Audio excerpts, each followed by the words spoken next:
All right, so I just got back from a little function that I got invited to. So don't mind this whole look that's going on. I know it's a little bit jarring. I know that it could be just like, why does she have like a Incredibles mask on? Or why does she look like a raccoon? We don't talk about it. It's kind of funny, but we don't talk about that. It looked a lot better earlier than it did now, because now it's like all sweated off and stuff. I just wanted to make this before I washed it off, because I know that if I did my skincare, I wouldn't have wanted to make the video with like Noxzema on my face. You know, I didn't want to do all that. That's a lot of work. So as you can tell, you know, we got the lighting working kind of. It's like right above me right here, so hopefully it's not too, you know, fucked up.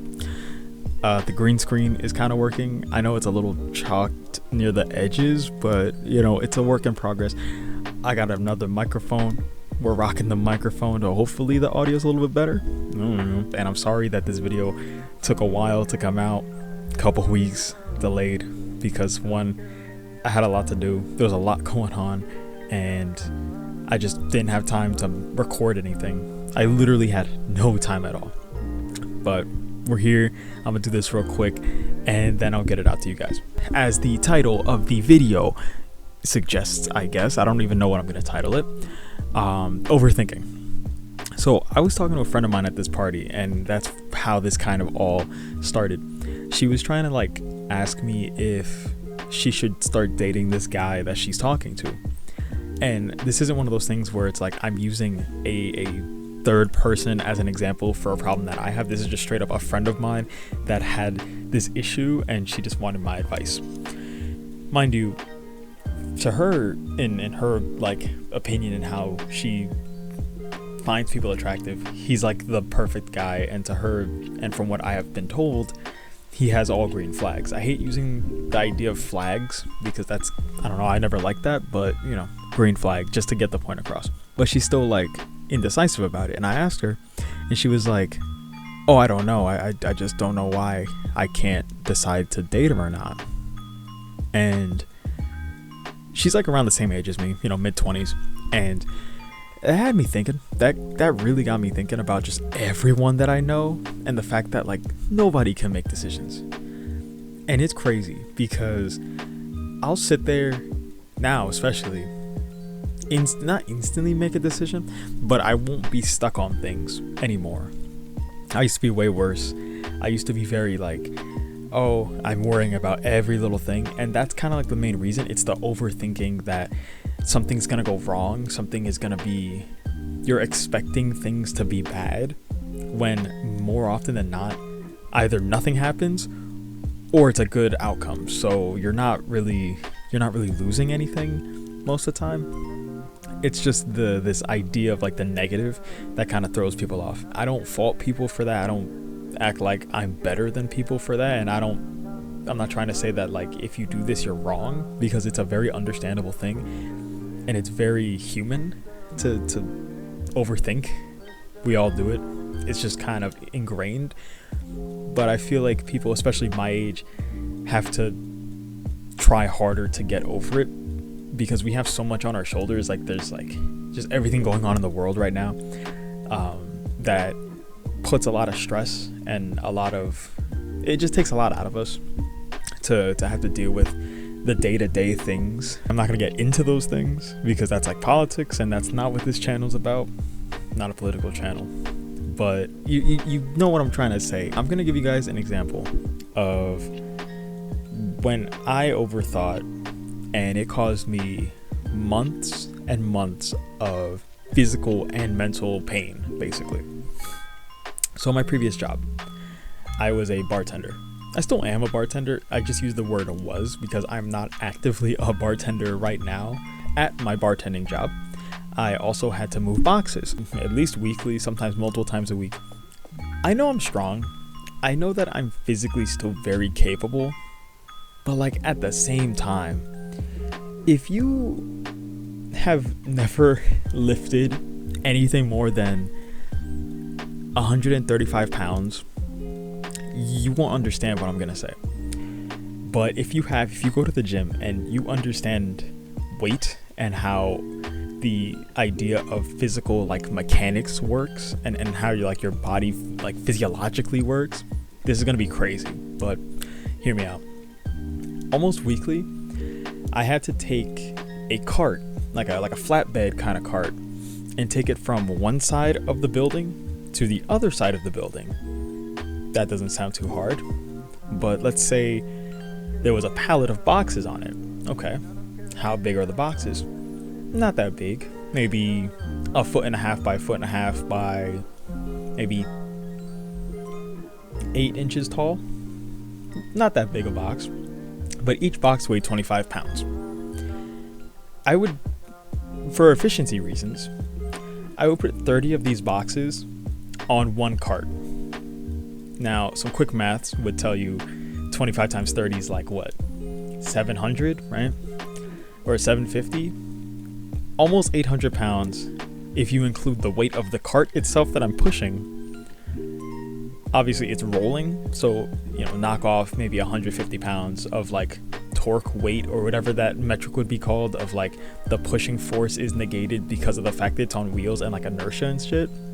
So I'm gonna even lowball it, 500 pounds. That's a super low estimate, super low ball, but 500 pounds I had to move from one side of a building to the other side of the building in one go for efficiency reasons. Weekly, sometimes multiple times a week. Now, to some people, that might not sound that crazy. That might not sound that intense. But when I tell you, the first time is not too bad. The second time, not too bad. The third time, no, you're not going to want to do it. You're not going to want to do it. The fourth time, you're not going to want to do it. And I did this for every week for almost 9 months, maybe 10 months. Every week. So 40 weeks basically of doing this. And that adds up. And then on top of that, also doing a bartending shift after moving that. No, this body ain't doing that. I can't do that no more. I shouldn't be doing that no more. It's just wear and tear. And it got to a point where I physically was so tired I couldn't sleep. That was a tough time. And for a while, I was like, why am I doing this? Why do I keep subjecting myself to this kind of thing? Why don't I just quit? I can find a different bartending gig. I can just do this somewhere else and not have to worry about this kind of thing. Easily, I could. But I chose to not because I was scared that I wouldn't be able to find another job and that like money would be an issue. Money's always an issue. I'm going to be 25 years old. Money is always going to be an issue. I live in the United States. Money is always going to be an issue. But I kept thinking to myself that I shouldn't leave because of that until about a month ago when I was like, you know what? Yeah, no, I'm done. Fuck it, we ball. I'm done. And I just quit. Just like that. It was just some random Thursday. I was at a friend's house. I think this might have been Super Bowl time, around Super Bowl time. No, because I don't know why I was at my friend's house on this day, on this particular day. But I was like, you know what? I quit. And I just never showed up again. Some might think that was a rash decision. I don't think it was, because again, it was months and months of me contemplating whether or not I should. It wasn't like the thought just came into my head and I just decided to leave. No, it was months and months and months of not only that physical aspect, but other internal aspects that I won't go into that caused a lot of mental strain. Again, built up over time to the point where I hated going. I was anxious every week to go to work because I knew it was going to be the same thing every single time I went. So it got to a point where I was like, I'm done. I have to stop. I can't do this anymore. I need to be able to be happy again. So I stopped myself from going. I quit. And since that day, I've been in a much better place. You know, it's tough sometimes because despite having all this extra time, I don't know what to do. It's hard being unemployed again, even though I'm technically not, but I am. I still bartend, but like not all the time like how I used to. It was more so just kind of like, if somebody needs help, or if there's a private event, or if there's a party that I'm going to, I bartend and I get tipped and paid or whatever. It's like a little gig thing, whatever. I have a lot more time. It's freeing. It's a lot of stress that has been just removed, negated even.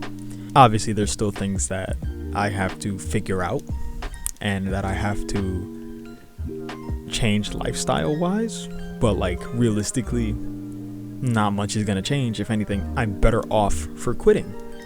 And it's something I could have done months ago. I could have done this in 2024. I chose to not do it in 2024 because I kept overthinking and telling myself it would be a bad decision.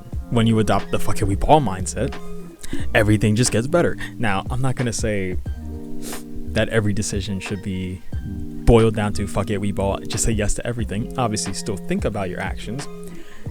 Don't just randomly just decide to do whatever you want and then regret it immediately. I'm not telling you to do that.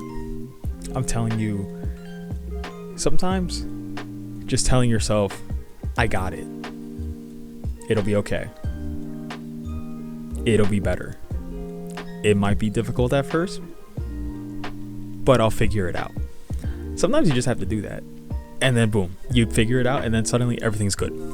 It's kind of shocking how easy it is to say after doing it versus being in the previous mindset of being stuck and not able to do it, and then seeing how simple of a thought it is to just say yes or no, or quit or not quit. Like, it's a very simple action. It's a very simple choice, but there's so much that goes on in here that it messes everything up. But sometimes you really have to just say, I think I'm overthinking. You have to take a step back and look at your problem, and on some Occam's razor, sometimes the easiest thing is it's right there. It's right in your face. You just overthink and you don't even realize it's there. That's kind of what I told my friend, and she was like, you know what? Yeah, I think I will. And then she walked away, and I didn't see her for like 10 minutes. And then she comes back, and she's all smiley and happy and giggly. And I'm like, oh, well, I know what happened. It's, you don't know what the future is going to be. You don't know what tomorrow's going to be. You don't even know what an hour from now is going to be. But why let the fear of not knowing stop you from doing things in the moment? Like with thought, with reason, within reason. Why would you let something like fear stop you from doing something within reason in the moment? Is the best way I can describe it. You're just going to be in a better state of mind, healthier state of mind. Again, within reason is the biggest statement of that. Don't just go making decisions just willy-nilly. Don't just say yes to everything, or just say no to everything, or just do it because you just want to do it. Don't do that, because that can lead you down a really bad rabbit hole of just doing stuff. So yeah, let's not do that.